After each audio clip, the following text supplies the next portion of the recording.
सीधे रुक करते हैं बिहार के बख्तियारपुर का, जहां पर राहुल गांधी इस वक्त रैली कर रहे हैं। रैली में तेजस्वी यादव भी मौजूद हैं। ये है नरेंद्र मोदी का नतीजा, इनकी पॉलिसी का नतीजा कि हिंदुस्तान में युवाओं को रोजगार नहीं मिल सकता। ये पहले आपके अलग अलग रास्ते थे। सेना में आप जा सकते थे, पब्लिक सेक्टर में जा सकते थे, प्राइवेट सेक्टर में आपको रोजगार मिल सकता था। नरेंद्र मोदी ने नोटबंदी, जीएसटी लागू करके रोजगार के रास्ते बंद किए और सेना में अग्निवीर लागू करके जवानों को मजदूर बना दिया। तो मैं आपसे सबसे पहले यह कहना चाहता हूं, नरेंद्र मोदी कुछ भी कहें, 4 जून के बाद इंडिया की सरकार आने वाली है। अग्निवीर योजना को फाड़ के हम कूड़ेदान में फेंकने जा रहे हैं। ये नरेंद्र मोदी की योजना है।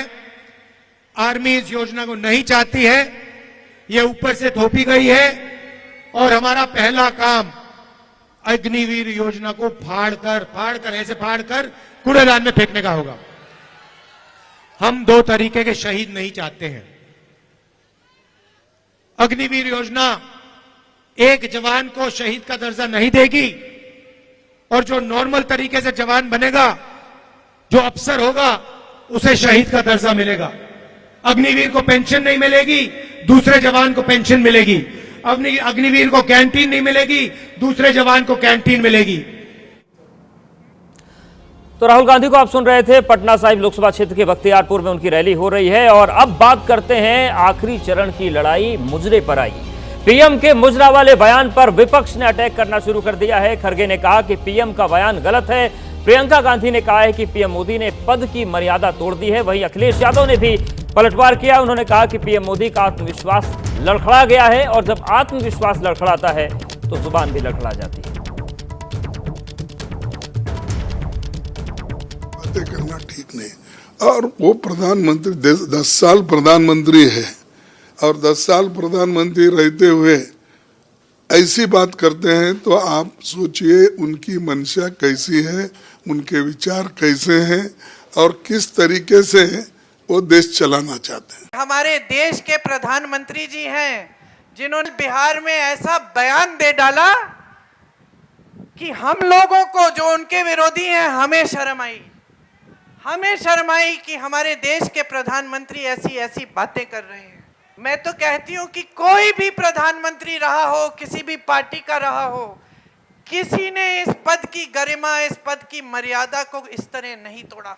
जब आत्मविश्वास लड़खड़ाता है तो जवान भी लड़खड़ा जाती है और कहीं न कहीं उनके कॉन्फिडेंस में कमी आ रही है। और उसका परिणाम ये है कि इस तरह की भाषा इस्तेमाल हो रही है। उन्हें पता है, बीजेपी के लोगों को, कि जनता इस बार उन्हें हटाने जा रही है। 7 मई में इन्हें 7 समुंदर पार जनता भेज देगी भारतीय जनता पार्टी के लोग। लेकिन उनकी भाषा में गिरावट बहुत आई है और इस तरह की भाषा बिहार में आके बोल रहे हैं, ये लोकतंत्र की जननी है। यहाँ के लोग सामाजिक रूप से, राजनीतिक रूप से सब समझते हैं और जो ये भाषा बोल रहे हैं, जैसा इस्तेमाल कर रहे हैं, वो भाजपा के समर्थकों को भी अच्छा नहीं लग रहा इस तरह की भाषा। तो मुजरे वाले बयान पर बवाल मचा हुआ है। विनोद अग्निहोत्री सर, जिस तरीके से ये बयान सामने आया, और भारत में कोई भी चुनाव हो 2-4 ऐसे बयान आ ही जाते हैं कि बवाल मचता है, लेकिन जो इस तरीके के बयान हैं, क्या इससे जनमत की दिशा बदलती है? देखिए, चुनाव में इस तरह के बयान हर तरफ से आते हैं, इधर से उधर से। अच्छा, मुजरा शब्द का मतलब होता है नाचना। मुजरे का मतलब, प्रधानमंत्री जी कहना चाह रहे होंगे विपक्ष अपने वोट बैंक के सामने नाचे, तो नाचने बजाय उन्होंने मुजरा कह दिया जी। अब उसको इतना बड़ा मुद्दा विपक्ष ने बना लिया, उनको मौका मिल गया। वैसे मुजरा कोई असंसदीय या कोई वैसा शब्द नहीं है जी। मुजरा तो अगर सांस्कृतिक दृष्टि से देखा जाए तो बनारस में बड़े घरानों में मुजरा होता था। लखनऊ में कथक जो है, वो नृत्य की शैली जो विकसित हुई है, वो मुजरा से विकसित हुई है। तो उस दृष्टि से, लेकिन चूंकि मुजरा एक नकारात्मक उसमें जुड़ गया हमारी संस्कृति में, आमतौर पर जो बड़े बड़े घरानों के लोग मुजरा देखने जाते थे, उनको समाज में बहुत अच्छा नहीं माना जाता था कि भाई अपना घर छोड़ के, पत्नी को छोड़ के आप मुजरा देखने जाते हैं। तो इसलिए उसके प्रति एक नकारात्मकता हो गई। तो जब प्रधानमंत्री ने मुजरा शब्द का इस्तेमाल किया, विपक्ष को मौका मिल गया है। मुझे लगता है कि इससे ज़्यादा जरूरी मुद्दे हैं जिन पर सरकार को घेरना चाहिए। बजाय मुजरे शब्द पे या किसी शब्द पे घेरने से बेहतर है कि विपक्ष उन मुद्दों पर घेरे जो जिन पर लगातार वो सरकार पर हमला कर रहा है। और बेहतर हो सत्ता पक्ष के नेता भी जब कोई भाषा बोले तो कम से कम उसमें इतना ध्यान रखें कि विपक्ष को भी मौका ना मिले और भाषा की मर्यादा और शालीनता बनी रहे। जी, लेकिन ये उम्मीद तो विजय सर लंबे समय से की जा रही है, पर जो लोग नैतिकता की बात कर रहे हैं उनकी तरफ से बयान आ जाते हैं, तो ये बयानबाजी तो दोनों तरफ से होती है। तो क्या असल मुद्दे भटकते हैं इससे?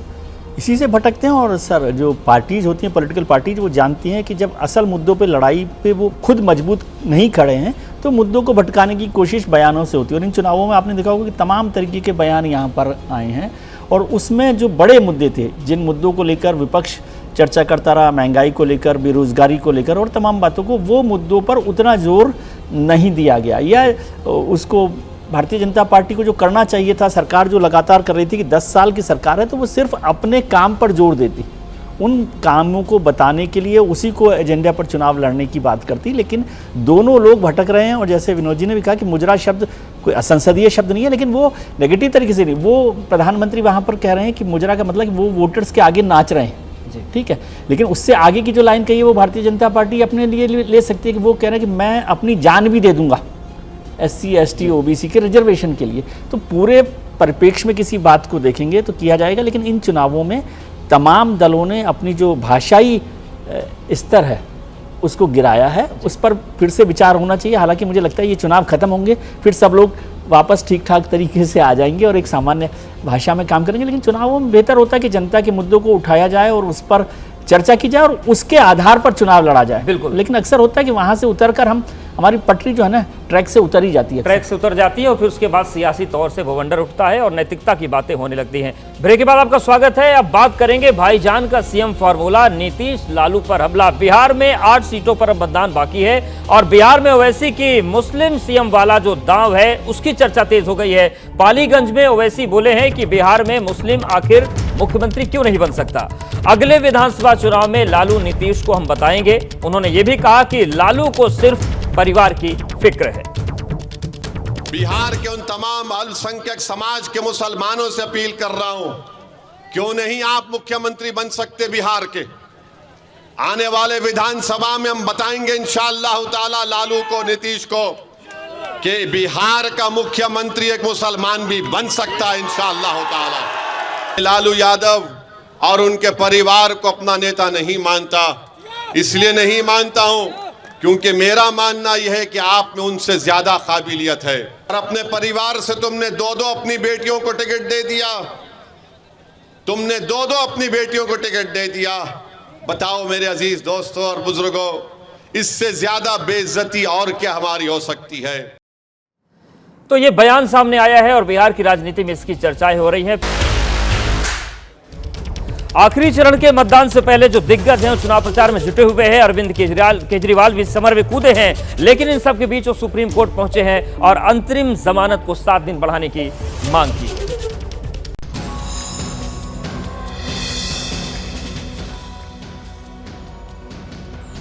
अरविंद केजरीवाल ने स्वास्थ्य कार्डों का हवाला देते हुए अंतरिम जमानत की मियाद बढ़ाने के लिए सुप्रीम कोर्ट में याचिका लगाई है। याचिका में कहा है कि गिरफ्तारी के बाद उनका वजन 7 किलो घटा है, कीटोन लेवल बहुत हाई हो गया है, डॉक्टर से जांच कराई है। डॉक्टर्स ने कुछ टेस्ट कराने के लिए कहा है, इसलिए अंतरिम जमानत 7 दिन बढ़ाने की अर्जी लगाई है। दिल्ली के मुख्यमंत्री अरविंद केजरीवाल जी ने सुप्रीम कोर्ट में याचिका दायर की है अपनी इंटरिम बेल को 1 हफ्ते से आगे बढ़ाने के लिए। जैसा कि आप जानते हैं कि जब अरविंद केजरीवाल जी ईडी की कस्टडी में थे, जुडिशल कस्टडी में थे, तो उनका 7 किलो वजन घटा था। 30 तारीख तक अरविंद केजरीवाल जी कैंपेन में व्यस्त हैं, उसी के लिए उन्हें जमानत मिली है। टेस्ट करवाने के लिए उन्होंने सुप्रीम कोर्ट से 1 हफ्ते का समय मांगा है। दिल्ली के भ्रष्ट मुख्यमंत्री अरविंद केजरीवाल की नौटंकी फिर चालू हो। पूरे प्रचार के दौरान इनकी तबीयत ठीक थी, जानबूझकर अंतरिम जमानत की छूट का फायदा उठाना चाहते हैं और अब चुनाव प्रचार के लिए पंजाब में। अगर स्वास्थ्य खराब है तो फिर पंजाब चुनाव में क्या कर रहे हैं। और इस वक्त एक बड़ी खबर आ रही है, उसका रुख करते हैं। विभा कुमार की जमानत याचिका पर कोर्ट में सुनवाई हो रही है और इस सुनवाई के दौरान बड़ी बात बताई है स्वाति मालीवाल ने। उन्होंने कहा कि मुझे लगातार धमकियां मिल रही हैं। उन्होंने कहा कि लगातार मुझे धमकी दी जा रही है। कोर्ट में स्वाति मालीवाल ने बयान दिया है। उन्होंने कहा कि मैं सुरक्षित महसूस नहीं कर रही हूं, मुझे लगातार धमकियां मिल रही हैं। आम आदमी पार्टी की राज्यसभा सदस्य स्वाति मालीवाल पिटाई कांड मामले में कोर्ट में दलीलें पेश की जा रही हैं। विभव के वकील ने बचाव में कोर्ट के सामने दलीलें पेश की। जिस समय कोर्ट रूम में स्वाति मालीवाल के मुख्यमंत्री आवास से निकलने का वीडियो कोर्ट में जज को दिखाया गया और एफआईआर के बारे में विभव के वकील जज को बता रहे थे, उस समय स्वाति मालीवाल कोर्ट रूम में रोने लगी। विभव के वकील ने दलील दी कि स्वाति मालीवाल ने सीएम हाउस के ड्राइंग रूम को जानबूझकर चुना क्योंकि वहां कोई सीसीटीवी कैमरा नहीं था। वो जानती थी कि सीसीटीवी नहीं है। उन्होंने इस जगह को चुना ताकि वो बाद में सुविधा के अनुसार आरोप लगा सके। वकील ने आरोपों को सुनियोजित बताया। वहीं दिल्ली पुलिस ने भी कोर्ट में अपनी दलीलें रखी। पुलिस ने दावा किया स्वाति मालीवाल को बुरी तरीके से मारा गया। पिटाई के दौरान कपड़ों के बटन टूट गए। स्वाति किसी की इमेज क्यों खराब करेंगी? उल्टा चोर कोतवाल को डांटे वाला मामला। स्वाति मालीवाल के आरोप के बाद से विभव 18 मई से पुलिस की हिरासत में है। अरविंद केजरीवाल जब से अंतरिम जमानत पर बाहर आए हैं, वो लगातार बीजेपी और प्रधानमंत्री पर हमलावर हैं और इस बार उन्होंने प्रधानमंत्री से एक नया सवाल पूछ लिया है।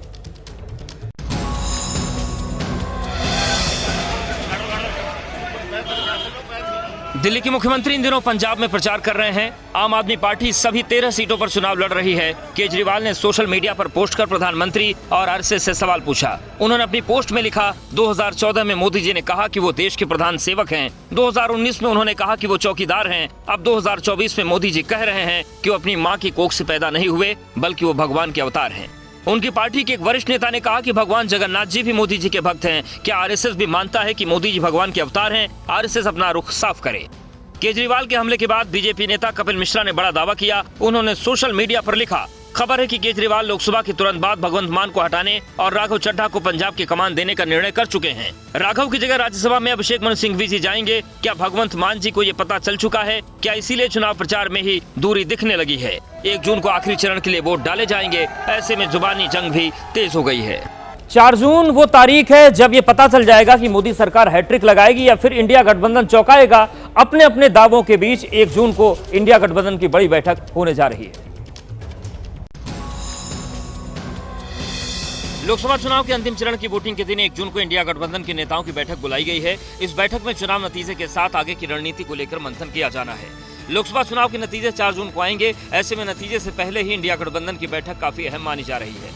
हम में भरोसा है, हमने जनता के दुख सुख को देखा है, जनता के हम साथ खड़े रहे हैं और हमें विश्वास है कि जनता हमें आशीर्वाद देगी, मौका देगी। तारीख की मीटिंग हो, 2 ये मीटिंगें जरूरी भी है और हमें ये लग रहा है कि जो 3 या 4 तारीख के बाद क्या भारतीय जनता पार्टी जब हार दिखने लगेगी, 12-1 बजे तक पता चलने लगेगा कि सरकार हाथ से जा रही है, तो कम से कम जो विपक्ष के लोग हैं वो एक साथ खड़े दिखेंगे। इंडिया गठबंधन की बैठक ऐसे समय में हो रही है जब लोकसभा चुनाव के अंतिम चरण की वोटिंग हो रही होगी। एबीपी न्यूज से खास बातचीत में मनीष तिवारी ने भी संकेत दिए कि बीजेपी की सरकार बन सकती है। ऐसे में इंडिया गठबंधन की बैठक काफी अहम है। श्री मल्लिकार्जुन खड़गे जी बहुत मंझे हुए राजनेता हैं। उन्होंने बड़ा लंबा तजुर्बा है उनका और इसलिए अगर उन्होंने बैठक बुलाई है तो कुछ सोच समझ के ही बुलाई होगी। नतीजे 4 जून को आएंगे, लेकिन अपनी अपनी जीत के दावों की लड़ाई शुरू हो चुकी है।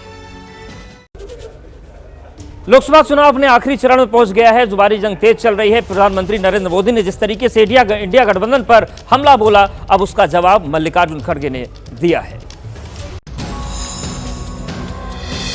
छठे चरण का चुनाव हो चुका है। अमित शाह और पीएम मोदी तीसरी बार बीजेपी सरकार के आने का दावा कर रहे हैं। देश ने तीसरी बार बीजेपी एनडीए की बहुत मजबूत सरकार बनाना पक्का कर दिया है। भाइयों और बहनों, 4 जून को 400 से ज्यादा सीट आनी है। बीजेपी के इस दावे पर मल्लिकार्जुन खड़गे ने तंज कसा है। इंडिया गठबंधन की सरकार बनने की बात कही है। देश के जनता के साथ हम हैं। जनता जो नारा आज दे रही है और खुद लोग ही आज मोदी के खिलाफ लड़ रहे हैं। हालांकि मल्लिकार्जुन खड़गे इंडिया गठबंधन से पीएम का चेहरा कौन होगा, इस पर अपने अंदाज में जवाब देते नजर आए। इलेक्शन के बाद जब गठबंधन के लोग बैठेंगे, डिस्कस करेंगे, जो भी तय होगा वो बनेंगे। एबीपी न्यूज से खास बातचीत में उन्होंने नीतीश कुमार पर भी हमला बोला। लालू और तेजस्वी को जेल भेजने वाले पीएम के बयान पर भी पलटवार किया। 7वें चरण के चुनाव के लिए बीजेपी के दिग्गज नेताओं ने प्रधानमंत्री नरेंद्र मोदी के संसदीय क्षेत्र वाराणसी में डेरा डाल दिया है। मंदिर मंदिर में पूजन दर्शन कर रहे हैं और चुनाव प्रचार कर रहे हैं। वाराणसी से लगातार तीसरी बार पीएम मोदी की प्रचंड विजय के लिए प्रचार करने बीजेपी अध्यक्ष जेपी नड्डा वाराणसी पहुंचे हैं। उन्होंने काल भैरव मंदिर में दर्शन किए, आरती की और जीत का आशीर्वाद मांगा। मैं जब भी वाराणसी आता हूँ, काशी आता हूँ, तो काल भैरव के दर्शन करता हूँ, काशी विश्वनाथ जी के दर्शन करता हूँ, आशीर्वाद लेता हूँ। काल भैरव जी के दर्शन करने के पश्चात हमेशा मैं यहाँ की चाय पीता हूँ और अपने सभी कार्यकर्ता बंधुओं के साथ मिलता हूँ। शुभ जगह पर क्या विपक्ष की बात करना, ये पूज्य स्थान है। विपक्ष को आप 4 जून को देख ही लेंगे उनका हाल क्या होगा। धार्मिक आधार पर आरक्षण भी अब चुनाव में एक बड़ा मुद्दा बन गया है। जब तक मोदी जी हैं, जब तक भारतीय जनता पार्टी है, धर्म के आधार पर आरक्षण नहीं होने देंगे। और दलित भाई, हमारे आदिवासी भाई, पिछड़ा, अति पिछड़ा, इनके आरक्षण पर किसी को डाका नहीं डालने दिया जाएगा। शिव की नगरी काशी में 1 जून को मतदान होगा। ऐसे में बीजेपी के तमाम दिग्गज नेता वहां पर मौजूद हैं और अपने अपने अंदाज में प्रधानमंत्री के लिए वोट मांग रहे हैं। यूपी की सबसे हॉट सीट वाराणसी में प्रचार प्रसार के लिए बीजेपी के दिग्गज नेताओं की बात करें तो वो डट गए हैं। यूपी के सीएम योगी आदित्यनाथ, राष्ट्रीय अध्यक्ष जेपी नड्डा, केंद्रीय मंत्री पीयूष गोयल, डिप्टी सीएम ब्रजेश पाठक जनसभा कर पीएम मोदी को रिकॉर्ड वोट सीट जिताने के लिए मतदाताओं से अपील कर रहे हैं। ये बीजेपी की लहर चल रही है। काशी का एक एक व्यक्ति माननीय मोदी जी के साथ है। एक तरफा जीत यहाँ से होगी, प्रचंड बहुमत के साथ होगी। वाराणसी में 29 मई की शाम चुनाव प्रचार थम जाएगा। ऐसे में बीजेपी के दिग्गज नेता मॉर्निंग वॉक, चाय की अड़ी पर राजनीतिक चर्चा के साथ चुनाव प्रचार में जुट गए हैं। पीयूष गोयल ने तो योग और शांति पाठ किया। महिलाओं से पीएम मोदी को रिकॉर्ड वोट से जिताने की अपील भी की। शेख चिल्ली के सपने देखने में कोई टैक्स नहीं लगता। भारत की जनता इतनी समझदार है कि उसे पता है कि मोदी की गारंटी ही एक गारंटी है जिसमें लोगों को विश्वास है। 1 जून को वाराणसी लोकसभा सीट पर मतदान होना है। ऐसे में राजनीति के धुरंधरों का 1 हफ्ते तक वाराणसी में ही डेरा रहेगा। एआईएमआईएम प्रमुख असदुद्दीन ओवैसी ने बिहार के पाटलिपुत्र लोकसभा क्षेत्र में अपने प्रत्याशी के लिए रैली की और उन्होंने बीजेपी और आरजेडी पर हमला बोला। आखिरी चरण के रण के लिए असदुद्दीन ओवैसी भी मैदान में उतर चुके हैं। उन्होंने पटना में पार्टी उम्मीदवार के लिए रैली की, जिसमें वो लालू और तेजस्वी यादव पर जमकर बरसे। उनके 2 बेटों को आपने विधायक बनाया, मंत्री बनाया, तो लालू जी का दिल नहीं भरता है तो कह दिए कि अब मेरी 2 बेटियों को भी मैं सांसद बनाऊंगा। असदुद्दीन ओवैसी यहीं नहीं रुके, उन्होंने लालू और तेजस्वी को मुस्लिमों को कम टिकट देने पर भी घेरा। तो 32 उम्मीदवार में सिर्फ 2 मुसलमान हैं। अब लालू जी और तेजस्वी हम पर इल्जाम लगाते हैं कि ओवैसी वोट काटने को आया है, बीजेपी का डर दिखाएंगे। असदुद्दीन ओवैसी के आरोपों पर आरजेडी ने पलटवार किया और ओवैसी को उनके बयानों पर घेरा। जब वो अपने स्टेट में चुनाव लड़ते हैं तो एक अदद सीट पर चुनाव लड़ते हैं, लेकिन जहां पर लालू प्रसाद जी और तेजस्वी जैसा नेतृत्व करता है उसके खिलाफ आप व्यू रखना रखते हैं। असदुद्दीन ओवैसी अपनी रैली के दौरान पीएम मोदी पर भी बरसे। लोकसभा चुनाव के आखिरी चरण में हिमाचल प्रदेश की 4 लोकसभा सीटों पर चुनाव होना है। इसमें से एक हॉट सीट हमीरपुर है, जिसमें केंद्रीय मंत्री अनुराग ठाकुर प्रचार में जोर शोर से लगे हुए हैं। बार बार पाकिस्तान प्रेम जागना दिखाता है कि कांग्रेस के नेता है तो हिंदुस्तान में गुणगान पाकिस्तान का करते हैं। अरे भाई, पाकिस्तान में चुनाव नहीं, हिंदुस्तान में हो रहा है। लेकिन सोच शायद ऐसी है कि जो पाक समर्थक कुछ लोग हैं उनके वोट पे नज़र है, बार बार भय और भ्रम फैलाने का काम करती है। लेकिन सबसे बड़ी दुख की बात यह है कि पाकिस्तान का गुणगान क्यों कर रही है कांग्रेस। ये सवाल खड़ा करता है इनकी मानसिकता को, इनका चेहरा बेनकाब करता है कि हिंदुस्तान से लगाव नहीं, हिंदुस्तान के लोगों से लगाव नहीं, ये पाकिस्तान से, जहाँ से आतंकवाद को बढ़ावा मिलता है। रोने धोने के लिए, मातम मनाने के लिए, क्योंकि देश की जनता इनको नकारने वाली है, बुरी तरह हराने वाली है। जो जाति, क्षेत्र और धर्म के नाम पे वोट मांग रहे हैं, ऐसी कांग्रेस और सहयोगी दलों को जनता पटकनी देने वाली है, फिर 40 से नीचे रखने वाली है। देश फिर एक बार मोदी सरकार चाहता है। और अब चलिए सीधे आपको उत्तर प्रदेश के चुनावी रण में लेकर चलते हैं। कुशीनगर में केंद्रीय गृह मंत्री अमित शाह की इस वक्त रैली हो रही है। जय जय श्री राम, भारत माता की वंदे वंदे वंदे।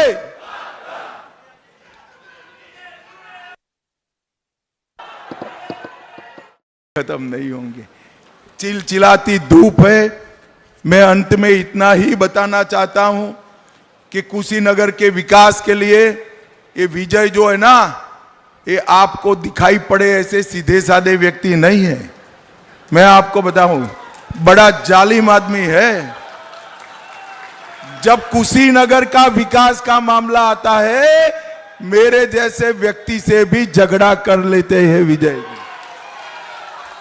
देखो क्या हुआ कुशीनगर में, 1600 करोड़ से 460 योजनाओं का एक साथ शिलान्यास करने का काम नरेंद्र मोदी जी ने किया।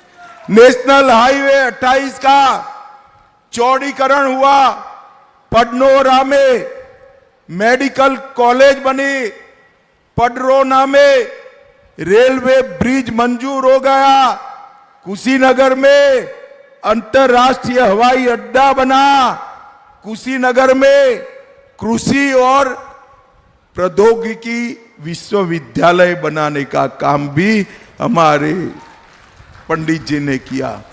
ग्राम सड़क योजना 1000 किलोमीटर, ग्रामीण आवास 52,001 मत क्षेत्र में 5,70,000 शौचालय, 3,14,000 टॉयलेट, 5,35,000 घरों में नल से जल और 5,60,000 किसानों को 6,000 रुपया प्रति साल देने का काम विजय जी ने किया। मुझे बताओ भाई, मोदी जी को प्रधानमंत्री बनाना चाहते हो क्या? मगर कैसे बनाओगे, वो तो काशी से खड़े हैं। बताओ, चलो मैं रास्ता बताता हूं, ये विजय दुबे जी के नाम के सामने। तो कुशीनगर में केंद्रीय गृह मंत्री संबोधित कर रहे हैं।